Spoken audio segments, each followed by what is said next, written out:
Welcome to Kannur. നമ്മുടെ സ്വന്തം കണ്ണൂർ ഇതാ ട്രിവാൻഡ്രത്ത് നിന്ന് എൻ്റെ ഫ്രണ്ട്സ് എത്തിയിട്ടുണ്ട്. അപ്പൊ അവരെയും കൊണ്ട് ഫസ്റ്റ് തന്നെ പോകുന്നത് പറശ്ശിനിലേക്കാണ് നമ്മുടെ മുത്തപ്പനെ കാണാൻ വേണ്ടിയിട്ട്. പക്ഷേ എത്തിയപ്പോൾ കുറച്ച് ലേറ്റായി പോയി. അവിടെ മുത്തപ്പൻ ഇല്ലായിരുന്നു. അങ്ങനെ നമ്മൾ അവിടുത്തെ കാഴ്ചകളൊക്കെ കണ്ട് പ്രസാദവും കഴിച്ച് കടകളിലൊക്കെ കയറി തിരിച്ചിറങ്ങി. മുത്തപ്പനെ കാണാൻ വന്നിട്ട് കാണാണ്ട് പോവാന്ന് പറഞ്ഞാൽ എങ്ങനെ ശരിയാവും? അങ്ങനെ നമ്മൾ നേരെ തളിപ്പറമ്പ് പടവിൽ പോയി. ഇവിടെ മിക്ക ദിവസവും മുത്തപ്പൻ കാണും. അതും വലിയ തിരക്കില്ലാണ്ട് സമാധാനത്തിലിരുന്ന് കാണാം. ഇവരാദ്യമായിട്ടാണ് മുത്തപ്പനെ നേരിട്ട് കാണുന്നത്. അതുകൊണ്ട് തന്നെ കുറേ സംശയങ്ങൾ എന്നോട് ചോദിച്ചുകൊണ്ടേയിരുന്നു. എനിക്കറിയുന്ന കാര്യങ്ങളൊക്കെ ഞാൻ പറഞ്ഞു കൊടുത്തു. പിന്നെ നമ്മൾ അർഫ ഹോട്ടലിൽ പോയിട്ട് ബിരിയാണി കഴിച്ചു. അവിടെ എത്തിപ്പെടാൻ കുറച്ച് പാടാണെങ്കിലും ബിരിയാണി സൂപ്പറായിരുന്നു. എല്ലാവരും ഡിഫറെൻ്റ് ആയിട്ടാണ് വാങ്ങിയത്. കല്ലുമ്മക്കായി, പ്രോൺസ്, ചിക്കൻ, ബീഫ് ഒക്കെ വാങ്ങി. എല്ലാവർക്കും ഇഷ്ടമായി. അത് കഴിഞ്ഞ് നേരെ കണ്ണൂർ കോട്ടയിലേക്ക് പോയി.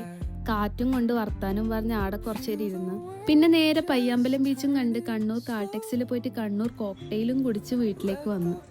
അപ്പോൾ അടുത്ത ദിവസത്തെ വിശേഷമായിട്ട് വീണ്ടും വരാം. അപ്പോൾ ബായ്.